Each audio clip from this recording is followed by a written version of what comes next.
皆様ご視聴いただきありがとうございます。 Thank you very much for watching our program. We would like to start SPF China Observer Public Forum sponsored by Sasakawa Peace Foundation.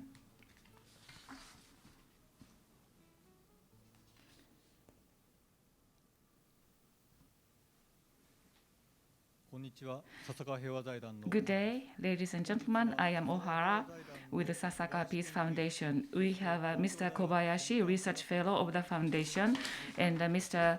Yuki Kobayashi, Lecturer at Research Center for Advanced Science and Technology of the University of Tokyo, to talk about current state of the Zaporizhzhia nuclear power plant and concerns going forward. After the Putin's invasion of Ukraine, there are many problems, particularly using nuclear saber rattling to change the current status. This is a challenge to the international order. That is a big issue, particularly the tactical low-yield nuclear weapons, use of that.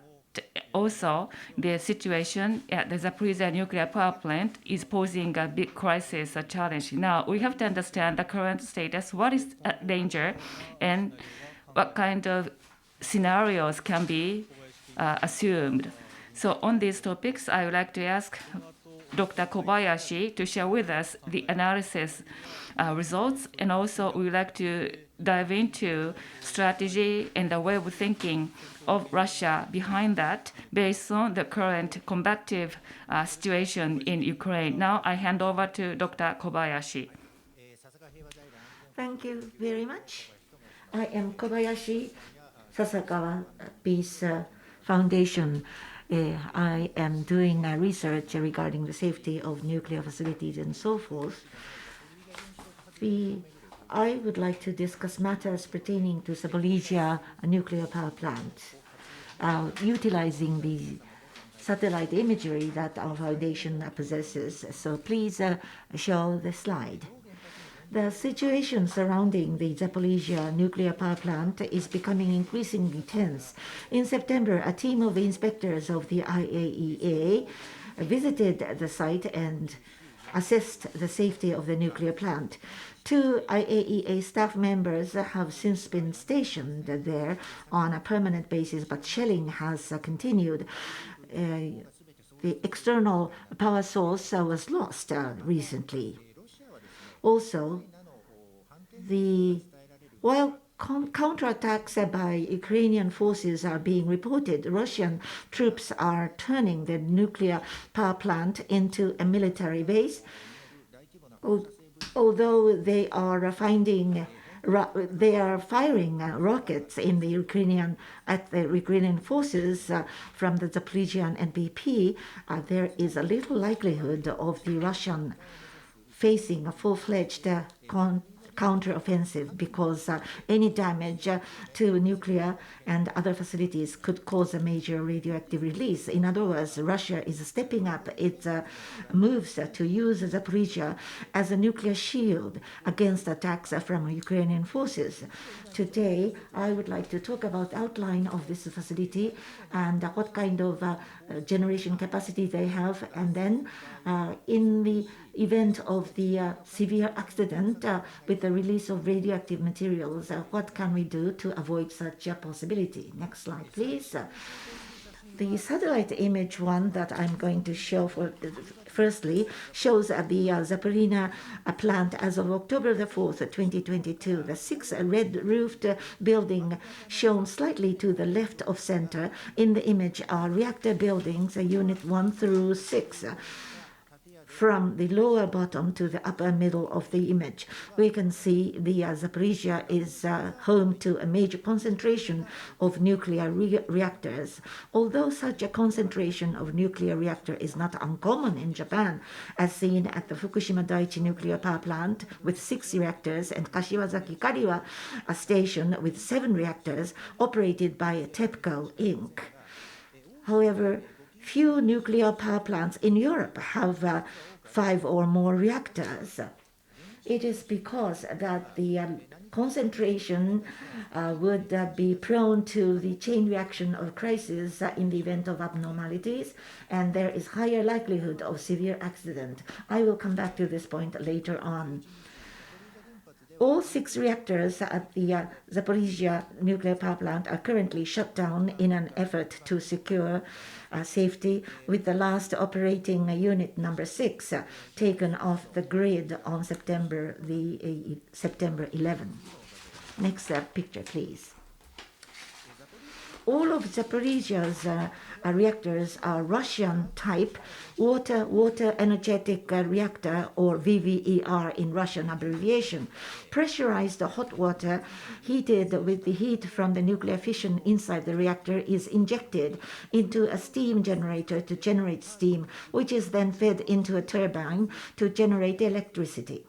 Developed by the former Soviet Union, early type of VVERs did not have containment buildings for protection, posing a risk that highly radioactive substances could be released into the environment in the event of a meltdown, as was the case in the Chernobyl accident. The VVERs at the Zaporizhzhia NPP are of the 3rd generation and have contained buildings, achieving safety and security levels comparable to those reactors in Western countries. The 6 reactors at the Zaporizhzhia plant are capable of generating 1,000 megawatt each, for a total output of 6,000 megawatt. With the capacity exceeding the Fukushima Daiichi nuclear power plant with 6 reactors and a total output of 4,600 megawatt, the Zaporizhzhia plant accounts for some 20% of total electricity supply in Ukraine. It is the largest NPP in Europe and the 3rd largest in the world, supplying 20% of the supply. So please go back to image number 1. Inside the 2 gray buildings, immediately behind the 6 reactors to the right of the reactors in the image, are central control rooms staffed by operators 24 hours a day to operate and monitor each reactor's gray buildings. It is permanently staffed. The whitish building in the upper part of the image is believed to be a storage facility for spent nuclear fuel. Satellite image number 2, page 5, please show image 2, shows an enlarged view of the building. Shapes that appear to be heat exchangers marked by the red square can be observed on the top of the building.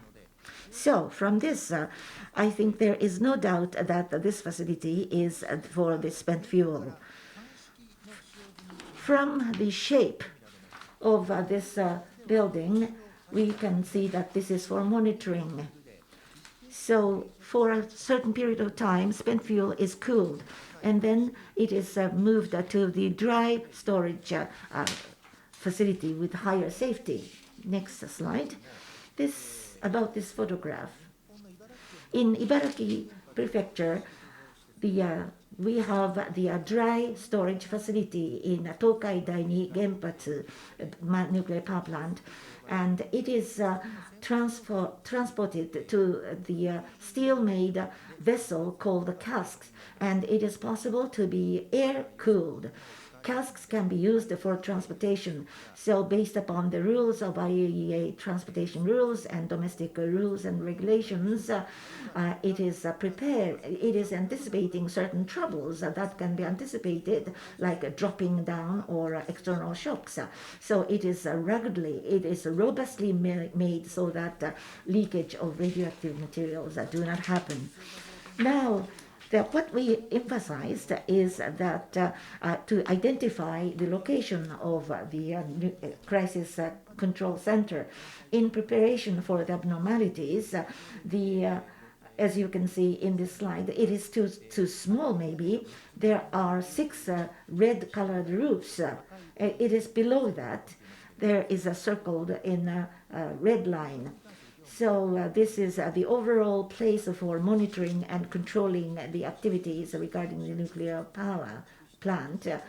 And I think it has the crisis control center shielded very robustly. Regarding Zaporizhzhia nuclear plant, in the investigation by IAEA, the staff members' inspection wasn't allowed. In analyzing this, the image 3 or report by IAEA, there are certain satellite imageries. So we analyzed various photos, but we were not able to identify the position of the crisis control center. Now, imagery number 3. It suggests one characteristic very strongly. For the cooling of the nuclear reactor, you need abundant amount of water nearby. The Zaporizhzhia nuclear power plant is located on the shore of the Kalkova reservoir on the Dnieper River. When we look at the reservoir in satellite image 3, we can see piping systems to supply water to reactor buildings and extensive port facilities for receiving nuclear fuel and other shipments. Dnieper River, which originates in the Valdai Hills in the northern Russia, runs through Belarus and across Ukraine, passing through its capital city of Kyiv, Zaporizhzhia, and the southern part of the Kherson Oblast before flowing into the Black Sea. It is a major river with the total length of approximately 2,200 kilometers and vast stretches of land along its basin and covered with fertile black, thus breadbasket of Europe. So agriculture is the main industry. According to data for 2019 and 2020 from the State Statistical Services of Ukraine, crops accounted for 19% of the country's total exports, which are worth about $49 billion. But ironically, this fact increases the value of the Zaporizhzhia nuclear power plant as nuclear shield. In the beginning of the invasion from Ukraine, the wheat export was stopped. Food crisis sort of situation occurred in Africa and Middle East. And if there is a massive amount of radiation leak, that would cause a immeasurable impact on global food security. So this is not going to be only a temporary impact, this is going to be extended impact. On the next page. And should such a release of massive amount of radiation occurs, the radioactive contamination would spread into Russian-controlled Crimea as well as a wide area across Europe. And Energoatom, state entity operating this plant, has already published projections on the possible spread of radioactive substances. So such a disaster could be caused by loss of functioning transmission lines, resulting in control room inoperability and or loss of reactor cooling function, among others. Next page, please. This is an aerial rendition of IRSN produced power plant rendition. This is a French organization responsible for radiation protection and nuclear safety, and there is a transformer station below 6 reactors on the map. This is a very important function. Could you go back to page 7, satellite image number 3, once again? According to this image, the facility in purple is the transformer station. There are 6 reactors, and if you look at diagonally below, going back to page 10 once again, this substation is there to transform voltage to transmit power generated to consumers or transmit external power to reactor buildings and other facilities on the nuclear power plant site. So if the substation loses its function due to shellings, even if there is a power lines from outside, in this plant there are 4. Even these 4 lines are functioning, they will lose the power source resulting in loss of cooling function. According to the report from Zaporizhzhia to the IAEA, on the 5th and 25th of August, there were artillery shellings near the substation causing power failure, and emergency diesel power generator was used to maintain reactor cooling function. And IAEA September inspection confirmed damage of shelling on the upper section of the transformer station. If an emergency power generator fails and reactor cooling function is disabled, the nuclear fuel starts to melt and the temperature and pressure inside the reactor rise to abnormal level, rupturing the reactor itself and containment vessel protecting it. Furthermore, a large amount of hydrogen would be generated and leaked into the meltdown process, and that may cause an explosion of the building housing reactor and containment vessel, hence a massive release of radioactive substances into the environment. Could you go back to page 3, image number 1? Once again, if you look at this image, IAEA September inspections confirmed damage caused by shellings not only on substation but also on the roof of the building that houses a central control room as marked in green. So a green area, and also on the left-hand side, you can see reactor number 2, and the distance between the two is only 130 meters. Therefore, this power plant is actually in immense danger. Another point, in order to prevent a severe accident, proper management of spent fuel is also important. Unlike reactors, which are made of high-strength steel and protected by containment vessels and are robust enough to withstand even the impact of an intentional plane crash, the spent fuel storage facility that I showed you on image 2 is vulnerable to external attacks. Spent fuel is protected in casks, but if they are damaged by shelling, spent fuel would be exposed to the atmosphere and high-level radiation would spread across a wide area. Although all reactors at the Zaporizhzhia power plant are currently shut down, but this does not guarantee safety, because even after reactors are turned off, they need constant cooling as nuclear fuel continues to generate enormous heat. Meltdown process is quick, and one crisis can trigger another crisis.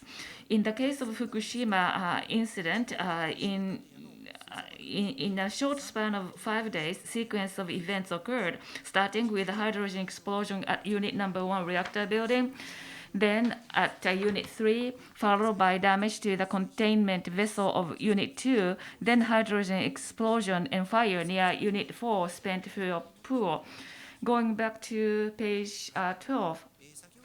As I said earlier, if spent fuel is exposed to the atmosphere, the amount of radioactive substance to be released would be equal to or above the amount to be released from the damaged reactor. That is why explosion near the Unit 4 spent fuel pool early morning of March 15, 2011 sent a shockwave to TEPCO, the Japanese government, and the world. As you can see, the concrete debris fell into the pool of spent fuel. Therefore, we were not able to check the status of cooling in the spent fuel. Can I have the next page? In fact, the US government concluded back then that damaged pool lost water and spent fuel was exposed to the atmosphere. Therefore, issued evacuation advisory to American citizens living within 80-kilometer radius of the plant, far exceeding 30-kilometer radius set by the Japanese government for evacuation. So the government of Japan, where the accident occurred, compared to the government, other countries' government issued even more serious evacuation advisory, which is rare. And also, a Japanese government secretly produced a worst-case scenario under which areas subject to mandatory relocation expand beyond 170-kilometer radius, and areas allowed to request relocation due to annual doses significantly exceeding natural radiation level may occur as far as 250-kilometer radius. So this scenario assumed the possibility that eastern Japan could become mostly inhabitable, but fortunately, pool water was maintained and disaster was averted. So it is clear from this that the US-Japanese governments, both of them, were seriously concerned about the loss of function of spent fuel pool. So from this we understand it is important to maintain the function of spent fuel in Zaporizhzhia. While Russia is a major nuclear weapon state, she is also a big user of civil nuclear power, which means that Russia is fully aware that the sabotage targeting reactors and spent fuels has nuclear saber-rattling effect equal to nuclear weapons. In this context, recent concern is as follows. Russia has been repeatedly making a reference to so-called dirty bombs, namely radiological dispersal based on conventional explosives like dynamites. Such a frequent reference is a cause of concern. And although the following is related to this dirty bomb, I do not know yet, but at the end of last month, Russia started construction works unauthorized by Ukraine around the spent fuel storage facility. And for Russia, small-sized tactical nuclear weapon use and dirty bombs and sabotage against the nuclear power plants, any of this would undermine Russia's credibility in the international community. But regarding these three acts of war, perhaps Russia is rank ordering, or maybe the country may have an order of preference. I want to ask this question to Mr. Koizumi later on. Against these backdrops, IAEA has proposed a safety and security zone to be established at and around the Zaporizhzhia nuclear power plant as demilitarized zone, and consultation is underway among IAEA, Russia, and Ukraine. Amid reports of Ukraine forces deploying troops on the bank of the Dnieper River opposite to the plant in counteroffensive, I sincerely hope that both Ukraine and Russia recognize the magnitude of potential nuclear threats, and particularly Russia exercises self-restraint and avoid a situation that would cause a far-reaching impact on neighboring countries and beyond. Can I have the last page? Thank you very much for listening. Thank you very much. He talked about the current state of affairs of Zaporizhzhia nuclear power plant. What kind of nuclear power plant is it, and what kind of capacity does it have, and what is the current situation there? Furthermore, what kind of risks and dangers can be anticipated? He talked about those points. Now, Mr. Koizumi, why Russia is trying to cause such things, or from the very beginning, they try to occupy the power plant. What is the backdrop to the Russian act? So Russia is a big power of civilian use of nuclear energy. So the danger of nuclear is something that they are fully aware. They know that, but they acted on it. So can you talk about the backdrop and the strategy of Russia? Thank you. Koizumi speaking. Thank you very much for your invaluable presentation. Zaporizhzhia, when it comes to Zaporizhzhia power plant, it's been regarded as a problem for a long time, but it wasn't known in a very clear way. I could learn a lot from the presentation because there were few opportunities. I am majoring, my expertise is the strategic affairs of Russia. To give you a conclusion, my answer to your question is we don't know clearly. But from externally, what is clear is that in the earlier stage of the war, Russia somehow regarded the occupation of power plant very important. Near Kyiv, Chernobyl plant is the same thing, and Zaporizhzhia nuclear plant is also another case, and the South Ukrainian power plant. To this power plant, clearly Russia knows that it is outside the line of attack, but they are extending the line deliberately to attack this power plant. So at a high strategic level, Russia somehow wants to occupy nuclear power plants. I think there was an instruction and order to that effect. I thought in the beginning that at the time when the war broke out, President Putin expressed the various narratives which are related. On the 14th of February, war broke out. At that time, President Putin gave a video message to the people of Russia. Ukraine is poisoned by neo-Nazi philosophy and slaughtering Russian residents. And at the same time, Ukraine is developing nuclear weapon, he said, supported by the Western powers, he said in the video message. So it's an evil administration impacted by the West. So it is not only for the Russians, but it is an overall threat to the international community, security thereof. Now, first of all, Chernobyl was occupied in the beginning, so maybe they wanted to find evidence, allegedly fabricating the evidence of making a nuclear weapon by Ukraine. So they occupied, but they are not making any political assertion. They simply occupy the facility. That's what they're doing. On the 25th of March, Russia went to northern part of Ukraine, and they withdrew from a northern part of Ukraine, including Kyiv. So they left the Chernobyl power plant. So they are occupying only Zaporizhzhia power plant. So from the opening of the war, 9 months elapsed, and there is no political assertion made, and there is nothing that they want to use something for some purposes. They just simply occupy Zaporizhzhia power plant. So it is a very strange situation which is developing. Naturally, when it comes to nuclear power plant, it is a critical infrastructure, and if it is included in occupied territory, certainly the nuclear power plant will have to be controlled, under their control.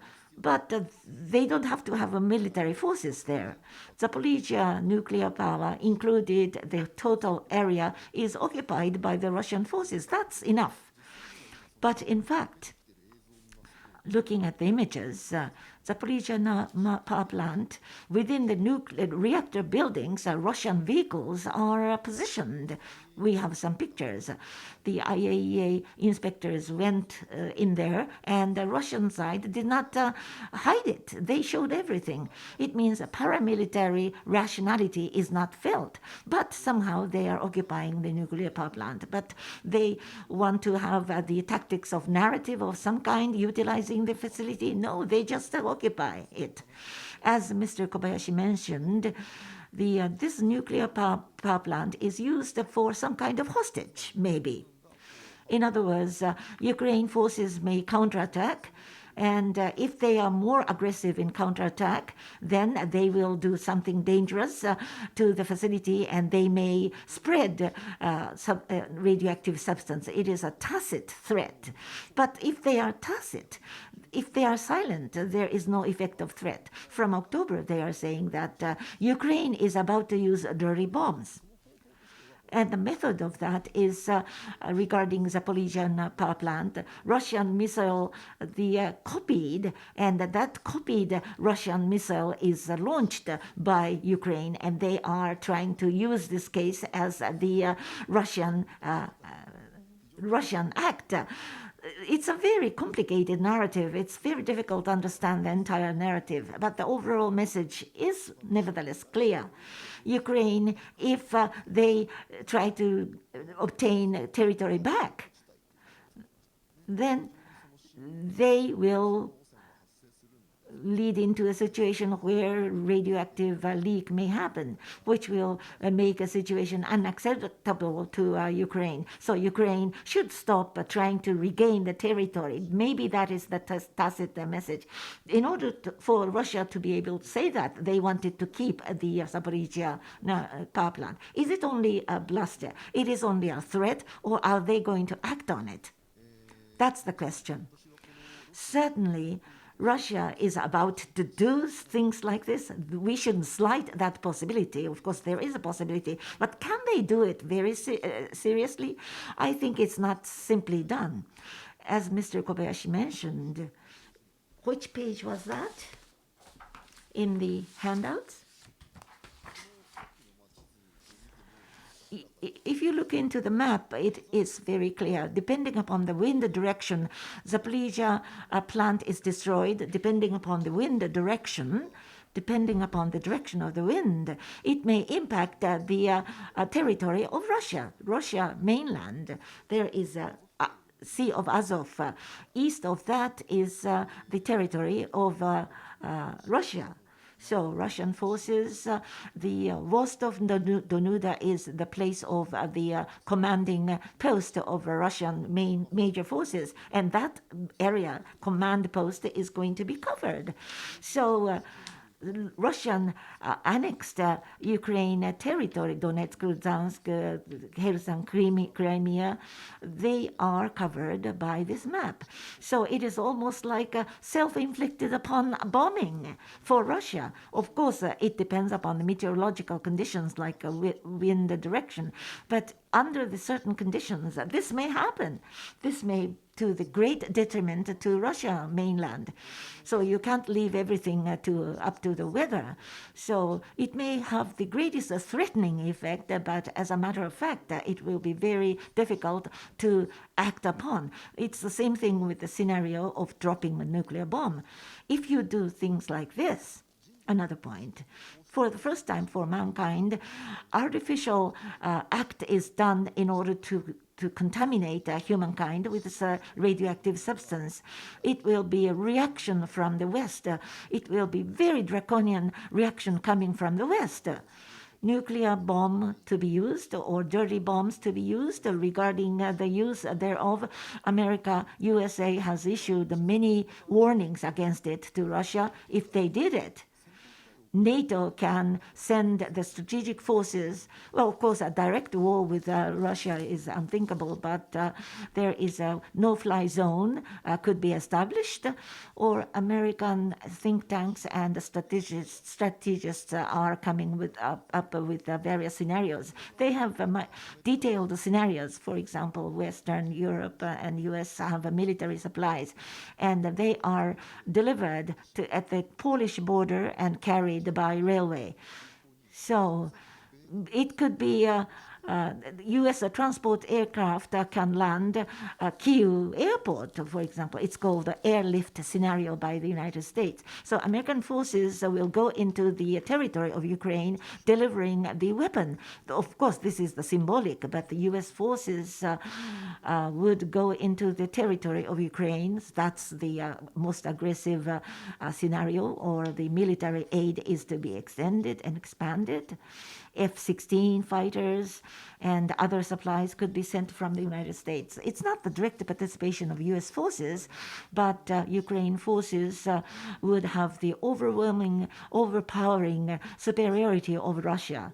So it's not the direct war between U.S. and Russia, but there could be various stages of escalation, and that is the scenario established by the U.S. side. So it is non-humanitarian, it is inhumane spreading or military use of a radioactive substance. If they do that, their position, Russian position in the war, would be deteriorated.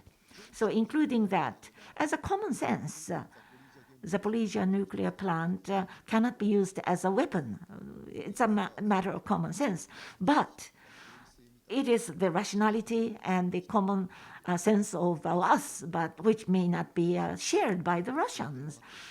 So the only solution is that they would come and share the same table to discuss that. They are too busy doing the war. So we can only conjecture from outside. Basically speaking, President Putin may be sharing the rationality with us. He shares in the rationality. For example, the motive of starting the war, it's very unclear. So it's not that the complete sharing of rationality may not be the case. But if nuclear weapon is used, I think he can calculate risks And if he cannot do the calculation, Kharkiv's east side, he lost in a major way. He could have used the strategic nuclear weapon at that time, but he didn't do that. So the small nuclear weapon could be used. That's one scenario. The Zaporizhzhia nuclear plant is another scenario.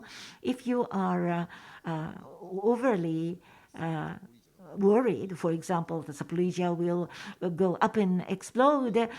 If the Ukraine makes more aggressive counterattacks, if we are over worried, we will be helping Russia in their in their strategy. So we have to have the risk assessment based upon the clear satellite images. Thank you. Thank you very much. Based on the briefing and also the Russia's way of thinking has been shared with us. And we would like to receive questions from the audience via chat function. Please use the chat function to pose your questions. Now, to you, both of you, I have many questions actually. But first of all, to Dr. Kobayashi, I have a question. So substation, if you attack substation, which is a critical facility, so Zaporizhzhia power plant will suffer from the nuclear meltdown. So there is a possibility, or the external power source will be disabled. That will be the same impact. And also already transmission lines have been damaged already. So on the other hand, as Mr. Koizumi also said, Russian troops are now occupying Zaporizhzhia power plant. Therefore, the control function is now being controlled by Russian side. Then in that case, by destroying substation, going as far as that to plan a nuclear radiation release, or by using control within the controllable, manageable manner, maybe Russia wants to continue to intimidate. So then why is that attacks on substation is now being done? And also, why is there a concern for the escalation? The civil use of nuclear power, from that perspective, I would like to say transmission line mechanism is to be changed, and for Russia, power is to be supplied. So Zaporizhzhia will be used as a basis for power supply for Russia. That is set by Ukrainian side. So by changing the mechanism of transmission line, the power is to be supplied to Crimea, controlled by Russia, so that power supply to that region will be stabilized. Therefore, as a critical infrastructure, Zaporizhzhia may be used. I think that is being contemplated by Russia. That is a possibility. Already, the damage to the substation has been confirmed, and at least twice the function stopped. An emergency diesel generator was used to maintain cooling function of reactor. Now, when it comes to emergency power generator, naturally, diesel has to be supplied, refueled regularly. Therefore, as a cooling function, it is only for emergency use. It is quite unstable. Therefore, Russia side themselves stopping a substation function, I think that is a self-inflicting measure or suicidal. As Mr. Koizumi said, I think in order for Russia to choose this, I think they should be very desperate. Thank you. I have a question to Koizumi-san. President Putin, from the very beginning, was threatening with the nuclear weapon. It is said the tactic weapon use thereof has a very high hurdle. When they were defeated in Kharkiv, he didn't even use the tactical weapon. So people analyze that. On the other hand, strategic weapon, weapon-grade weapon, and the Zaporizhzhia power plant is a civilian use, civil use, damaging that and spreading the radioactive substances, which would be a lesser hurdle for Russia. Well, it's a very difficult question.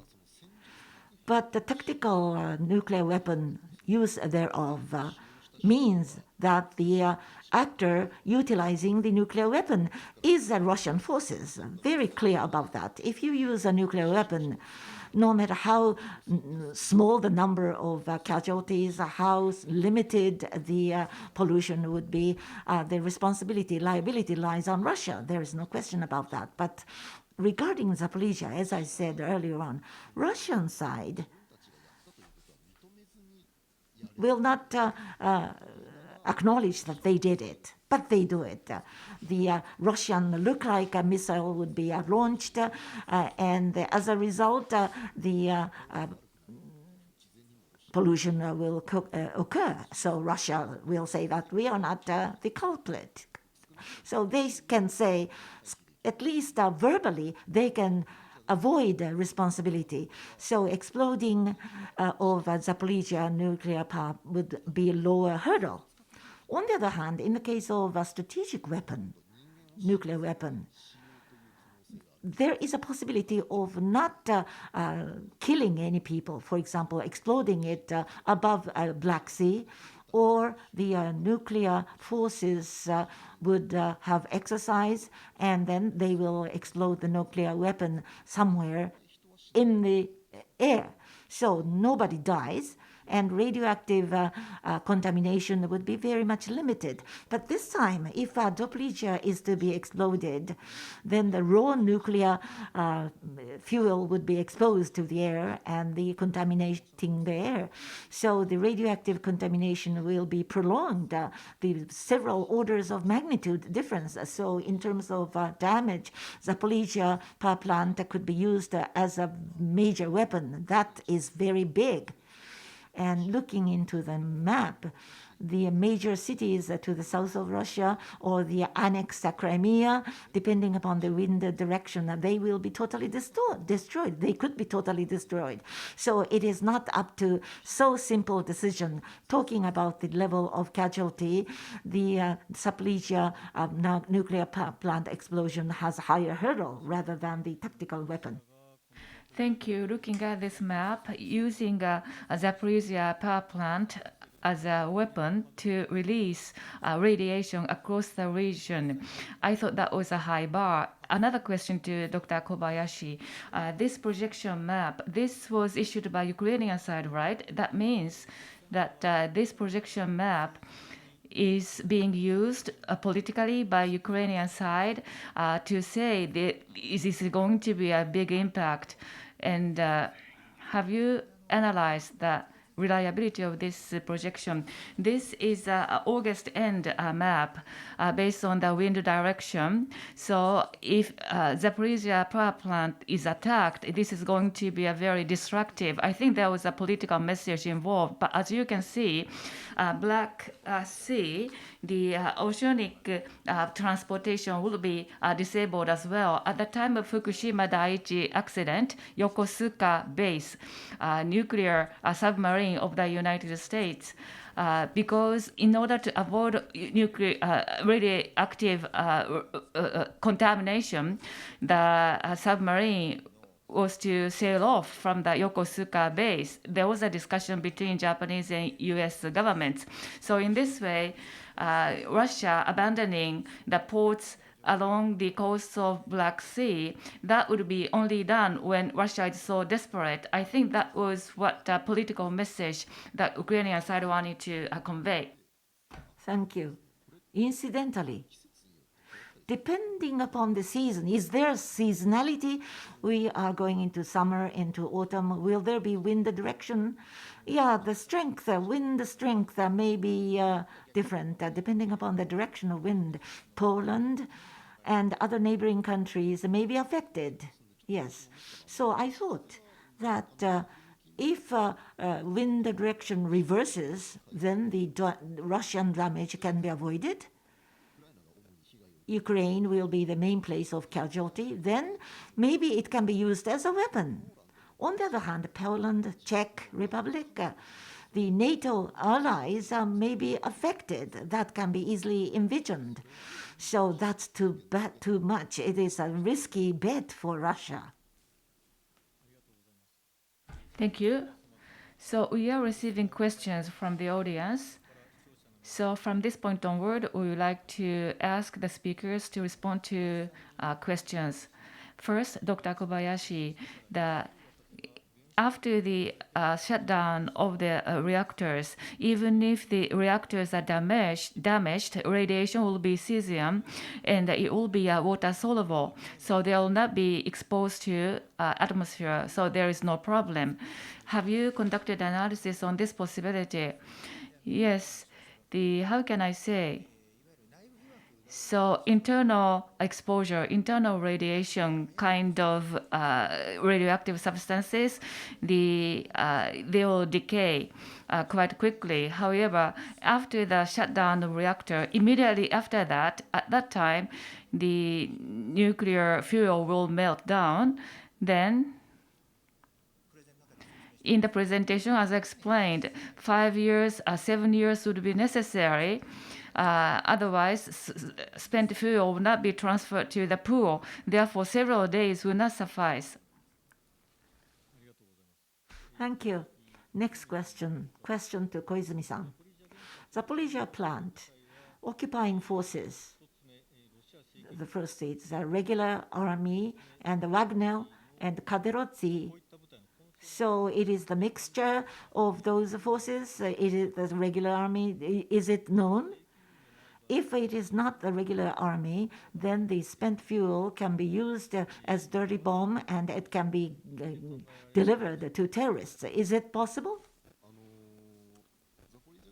Zaporizhzhia occupying forces, what are they? We don't know it clearly. Maybe there are ways of identifying such forces. So maybe there may be some people conjecturing the identity of the occupying forces. But at the glance, I think they look like the regular forces, regular army. Will they deliver the nuclear materials to terrorists? Up until now, talking about Russia, Russia is a nuclear power. And they are responsible for the nuclear non-proliferation. They are aware of that. In North Caucasus, Chechen and Islamic fundamentalists, they fought against them. So counter-terrorist war is a big thing for Russia. For the time being, Russia cannot control terrorist groups and delivering the nuclear weapon. No, that is rather unthinkable. But so-called allegedly terrorist groups may receive something. Russian impacted military, the armed forces may receive some weapons, a small kind, so that they can be hand-carried. So very little amount in a symbolic way. It can be used in a limited area. High level contamination can be caused by those groups. That is possible. There is no information to that effect that Russia is trying to do such a thing. Thank you. Another question to Dr. Kobayashi. Zaporizhzhia nuclear power plant, currently, the status of power generation and power supply, what is the current status? And if Russia is completely controlling the power plant, then the power stoppage threatening is unnecessary. After August, shelling has been repeatedly run. On the 11th of September, the last operating number 6 was shut down. Therefore, from this power plant, there is no power generation. That is the current situation. And Russia, external transmission lines to be rearranged in order to supply power to Russian side. As I said, that possibility cannot be ruled out. But the Zaporizhzhia power plant, Rosatom, the Russian state entity, their specialists are working there too. Therefore, the effective appropriation of this power plant is done. At that time, Rosatom specialists will be instructing for the operation of the power plant. Thank you. Again to Koizumi-san question. Zaporizhzhia plant, Russian forces are occupying it. What's the reason of that? Zaporizhzhia plant, there are traces of shelling, but we don't know. Is it known that which side did the actual shelling to leave the traces. Russia has a nuclear weapon. In order to counteract against that, Ukraine could use the Zaporizhzhia plant as a dirty bomb. That is a possibility, and Russia is worried about that. That is why Zaporizhzhia plant and other nuclear facilities are to be occupied. Is there a possibility of this logic? First of all, Zaporizhzhia plant, the shelling trace. For the time being, it is not clearly identified. That is the most honest answer. Russian forces occupied there, and two Ukraine forces, they are shelling. So Ukraine may have counteracted, and some of them may have dropped within the premise of Zaporizhzhia plant. We cannot exclude that possibility. But when inspectors of IAEA went there, Russian explanation was rather dubious. The rocket remains left, and from the direction it is said it comes from Russian. Then they explain that no, actually the shell sort of rotated and things like that. So maybe the shelling was possible from Russian side, but there is no conclusive evidence that I possess.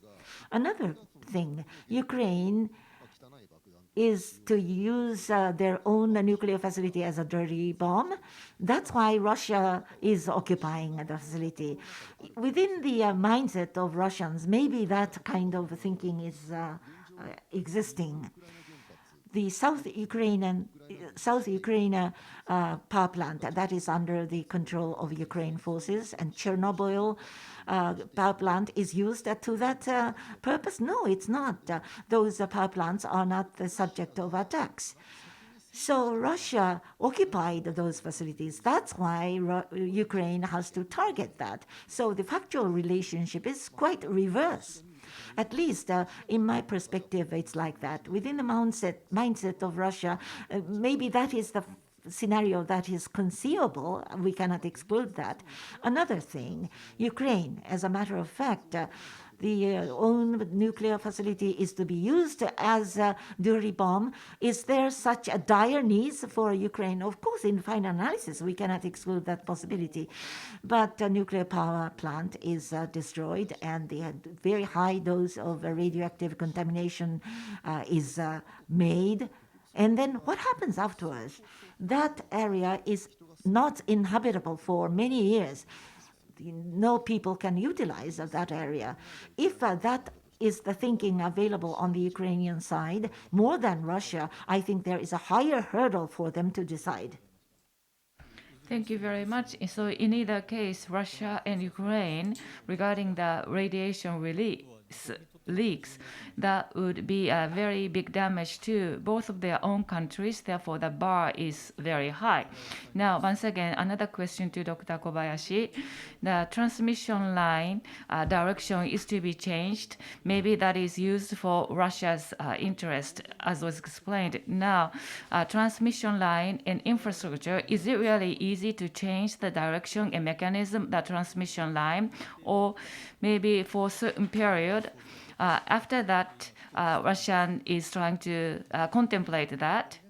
Regarding Zaporizhzhia power plant, it was constructed under the former Soviet days. Therefore, former Soviet constructed and organized these lines, and the well-versed officials are actually remaining at Rosatom, many of them. Now, this company, Rosatom, the feature of this company is such that construction of nuclear power plant, operation, maintenance and repair, spent fuel, collection, and the reprocessing, all these have been done by Rosatom in an integrated manner. This is quite rare in the world. It is not easy, I wouldn't say, but the transmission mechanism can be rearranged for the benefit of Russia. It is not highly difficult. We are running short of time. Last question, escalation deterrence. Russia tried the nuclear blaster, and to that, going forward, US and Europe and Japan, what kind of action that can we make? So we want to hear your views. In the final analysis, Russia even if they try to use a tactical nuclear weapon, they destroy the civilian facilities, spreading the radioactive substances. The bar is very high, hurdle is very high. We now understand it from your remarks. Even in that case, Russia is more disadvantageous more than now. Then U.S. Will think about the present president and the possibility that they are trying to use this radioactive spreading and tactical nuclear weapons. They cannot exclude that. As Koizumi-san explained, now then, Russia uses a nuclear weapon. The Western side will retaliate with the same weapon. No, that's not the case. Even Russia uses a nuclear weapon. NATO will come up with a conventional weapon and trying to come up with counterattacks. So there are detailed, minutely defined scenarios. I think that is effective. Up until now, we were given an image that we succumbed to the nuclear threat, but that could cause chain reaction in other countries. North Korea is launching a lot of missiles, and other countries are more or less supported, indirectly supported by Russian action in this way. So small, minutely defined escalation scenario is planned by the West. Regarding this kind of approach, U.S. In the first place, use military aircraft and transporting weapons to Ukraine. But after that happens, President Putin, he said that it's going to be a nuclear war. He threatened, but it doesn't go to that situation. Now then, what will be the action by Russian? So as escalation reaction is going to collapse as a logic, then that will defeat the Russian intention. But Russia cannot stay still with being neutralized. So what will be the reaction by Russia? Koizumi-san, what do you think of Russian possible reaction? For a long time, we've been discussing possible escalation. Of course, what is escalation? Escalation is very important because Russia is the second largest nation possessing the strategic weapons. So if escalation goes to the end, it goes into the world war, devastating the whole world. Even if before that the Zaporizhzhia power plant is destroyed, then it will be a devastation, colossal radioactive contamination, the largest ever in Europe. So that's why we are all worried. But another point I want to say, not going into escalation, I think that scenario is also possible. You don't escalate, and you will just continue the current situation from south to the east of Ukraine. War continues, and no settlement is in viewpoint. A lot of people die, of course, but there is no win and loss. The war will continue endlessly. In 2014, the first Ukraine conflict. Since then, until the war broke out this year, the basic strategy of Russia was like that. In Donbas Oblast, never-ending war will be caused. Last year, Donbas Oblast, 25 people only died in Donbas Oblast. The UNHCR has reported that, but that's okay. Every year, two-digit casualty will be recorded. Small war will continue for many years, and that will mean leverage of Russia against Ukraine. If you want to stop the war, there are ceasefire conditions only acceptable by Russia. That could be the negotiation by Russia. So if Russia cannot win in this war, the escalation is one way, but continuing the current situation, not winning, and wait until Ukraine loses its willingness. And then the West will think that there is no point in assisting Ukraine. I think that is the option still available in Russia. I think that is more realistic in my feeling. Of course, in this context, somewhere escalation could happen. So that is something that we have to be worried about. But escalation shouldn't be the too much of a focus. I think there is another option of no escalation. Thank you very much. The escalation by Russia, it isn't that Russia wants to escalate. However, escalation is using as a means of threatening in order to deter the other party's action. So this threat of nuclear or radiation has to be understood to do that. That is to say, I think there is a certain limit that Russia can go. Last point, Mr. Kobayashi, could you summarize? Now, Zaporizhzhia nuclear power plant, actual release of radioactive substances. Before we do that, is there any option to de-escalate the situation? Now, Kherson, I think this is closely related to the development in Kherson, the capital city of Kherson in the south. If Russia loses here and the nearby dams could be destroyed, and if that dam is destroyed, and then the water current direction of the Dnieper River will be changed. Therefore, Kakhovka reservoir where a power plant is located, so water level will come down very dramatically. Therefore, to cool reactor and spent fuel, the necessary amount of water could not be secured from that reservoir. That is the one last point I wanted to add. Well, today we discussed the current state of the Zaporizhzhia nuclear power plant and concerns going forward. At the backdrop, what is the thinking, mindset of Russia? We discussed this theme, so based upon the objective data, we will conduct analysis in an appropriate way. We will react to the situation. We shouldn't be too much scared. I think we should be reacting and coming up with counter approaches in a realistic and objective way. We had Koizumi-san and Kobayashi-san. Thank you very much, and I'd like to thank the audience for participating. Thank you very much. 以上で笹川平和財団主催 SPF China Observer This completes the Open China Observer Forum hosted by Sasakawa Peace Foundation. Thank you very much for participating in this event. Thank you very much.